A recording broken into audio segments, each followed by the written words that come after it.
The fifth and final ethics principle that we'll discuss throughout the course is privacy.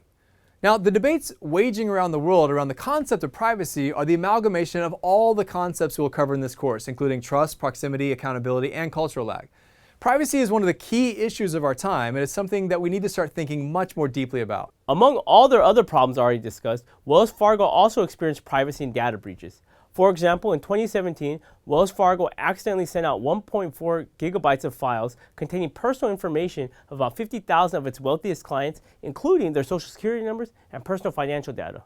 Luckily, that data breach was fairly limited in its reach. But what if the data got shared on the web for all to see? Who specifically should be held accountable for such a breach? Now, that's actually a surprisingly hard question to answer. Questions relating to the right to privacy are not new. But with the advent of smartphones, facial recognition software, machine learning, and other fintech innovations, our right to privacy in a traditional sense is diminishing pretty rapidly. For example, people are increasingly worried about the possibility of being tracked by their smartphone hardware. And many common apps have been breached or even actively misused our private personal information. For example, Facebook has been embattled over the past couple of years for concerns relating to privacy. As one of the most actively used social media platforms in the world, Facebook is accused of allowing private customer information to be used for several unwelcome activities.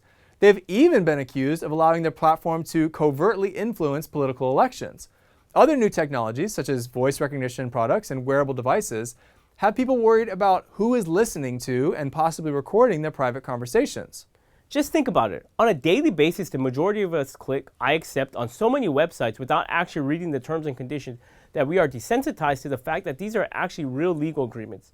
If we as society are going to take privacy seriously, we need to consider the moral and legal implications in a practical context and ensure that we are clear on what rights we are giving away. Maintaining a balance between privacy and profitability in the commercial sector or security in the public sphere is an increasingly important challenge. But has the age of privacy in the traditional sense already ended? Have we already given up so much data via social media and smartphones that there's no turning back? And should the race to create sentient AI, which requires massive amounts of data, take precedence over personal privacy? These questions and many more will be discussed throughout this course, and we look forward to hearing your thoughts on how to best navigate these tricky privacy waters.